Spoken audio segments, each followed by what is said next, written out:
தற்போது big pass செட்டுக்குள்ள ஜூலியோட நடவடிக்கைகள் எல்லாமே வந்துட்டு மக்களுக்கு முகம் சுளிக்கும் வகையில தான் வந்துட்டு இருக்கு. ஒரு சாதாரண நடுத்தர வர்க்கத்தை சேர்ந்த ஜூலி அவர்கள் எல்லாரையுமே ரொம்ப சகஜமா வந்துட்டு கட்டிப்பிடிச்சு, அதுவும் இத்தனை கோடி மக்கள் வந்துட்டு நேரடியாக பார்த்து கொண்டிருக்கும் ஒரு நிகழ்ச்சியில மற்ற அனைத்து சக ஆண் கண்டென்ட்ஸ் எல்லாரையுமே வந்துட்டு கட்டிப்பிடிச்சு பேசுறது பல பேருக்கு முகம் சுளிக்கிற மாதிரி தான் வந்துட்டு இருக்கு. இதனால ஜூலியை வந்துட்டு பல பேர் சமூக வலைதளத்தில் படு கேவலமாக விமர்சனம் செய்து வந்து கொண்டிருக்கிறார்கள். அது மட்டும் இல்லாமல் ஜூலி வந்துட்டு வெற்றி பெறுவதற்காக எந்த ஒரு எல்லைக்குமே போவதற்கு தயாராகத்தான் இருப்பாள் என்ற முறையில் பல பேர் வந்துட்டு ஜூலியை ரொம்ப வன்மையாக கண்டித்து வந்துட்டு இருக்காங்க. இதுக்கு முன்னாடி பல இந்து முன்னணி அமைப்புகளும் வந்துட்டு ஜூலிக்கு எதிராக போராட்டங்கள் கூட நடத்தி வந்துட்டு இருக்காங்க. மேலும் தற்போது கமலஹாசனுடைய ட்விட்டர் பக்கத்திலேயே பல ரசிகர்கள் சென்று பிக் பாஸில் இருந்து ஜூலியை வெளியேற்றுமாறு கமலஹாசனுக்கு பல கருத்துக்களை வந்துட்டு தெரிவுபடுத்தி வந்துட்டு இருக்காங்க. இதனால தான் வந்துட்டு கமலஹாசன் ஜூலியோட முகத்திரையை கிழித்து காமித்தாரா என்று கூட வந்துட்டு பல பேருக்கு சந்தேகங்களும் இருந்து வந்துட்டு இருக்கு.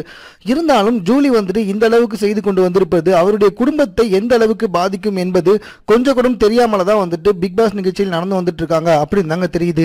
ஏன்னா ஜூலி வந்துட்டு தற்போது ஜல்லிக்கட்டு மூலமாக எந்த அளவுக்கு புகழை பெற்றிருந்தாலோ அது அனைத்தையுமே வந்துட்டு இழந்துட்டாரு அப்படின்னு தான் சொல்லணும். அதை விட பல மடங்கு வந்துட்டு தற்போது ஜூலி மக்கள் எதிர்ப்பு தெரிவித்து வந்துட்டு இருக்காங்க. ஜூலியோட குடும்பத்தினர் இதனால் மிகப்பெரிய பிரச்சனைக்கு ஆளாகி வந்துட்டு இருக்காங்க. ஜூலியோடைய அம்மா வந்துட்டு அக்கம் பக்கத்து வீட்டாரிடம் சென்று பேச முடியாத நிலைமையில் வீட்டுக்குள்ளேயே இருப்பதாக செய்திகள் வெளியே வந்துட்டு இருக்கு. ஏன்னா மகளை பற்றி அக்கம் பக்கத்தினால் வந்துட்டு மிகவும் தரைக்குறவாக பேசுவதை தன்னால் தாங்க முடியாத ஜூலியின் தாய் வந்துட்டு வீட்டுக்குள்ளேயே வந்துட்டு இருக்காங்களாம். அது மட்டும் இல்ல, ஜூலியின் தந்தை வந்துட்டு ஷேர் ஆட்டோ ஓட்டுவர். தற்போது ஆட்டோ கூட ஓட்டாம வந்துட்டு வீட்டிலேயே வந்துட்டு இருக்காராம். ஏன்னா ஆட்டோ ஓட்டும் போதும் தெருவில் நடந்து செல்லும் போதும் அவங்களுடைய மகளை பற்றி பல பேர் தப்பா பேசிட்டு இருக்காங்களாம். சில டைம் வந்துட்டு அவங்க அப்பா கிட்ட நேரடியாக கூட வந்துட்டு சில பேர் கேட்டிருக்காங்களாம், எதுக்காக உங்கள் மகள் வந்துட்டு தற்போது இப்படி நடந்துட்டு இருக்காங்கன்ட்டு. இதனால சோகம் அடைந்த ஜூலியோட அப்பா வந்துட்டு தற்போது ஆட்டோ ஓட்ட கூட போறது இல்லாம அவங்களோட குடும்பமே ரொம்ப கஷ்டப்பட்டு வந்துட்டு இருக்கு அப்படின்னு சொல்லிட்டு இருக்காங்க. ஏற்கனவே வந்துட்டு அவங்களுடைய தம்பி ஜூலியை வந்துட்டு ரொம்பவே கேவலமாகவும் அக்காவை பார்ப்பதற்கு அருவருப்பா இருக்கு அப்படின்ற விஷயத்தையும் சொல்லியிருக்காரு. இதை நம்மளுடைய இணையதளத்திலையும் வெளியிட்டிருக்கோம்.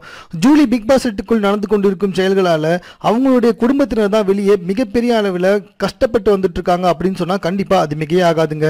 மேலும் இது போன்ற செய்திகளை எப்படி தெரிந்து கொள்வதற்கு எங்களோட சேனலை சப்ஸ்கிரைப் பண்ணுங்க. இந்த வீடியோ பிடிச்சிருந்தா லைக் பண்ணுங்க. உங்க கமெண்ட் எதுவாக இருந்தாலும் ஓகே, எங்க கூட ஷேர் பண்ணிக்கோங்க. மேலும் பிக் பாஸ் குறித்த முழு வீடியோவும் பார்ப்பதற்கு ஹாட்ஸ்டார் இணையதளத்தை பயன்படுத்திக்கோங்க. தேங்க்யூ.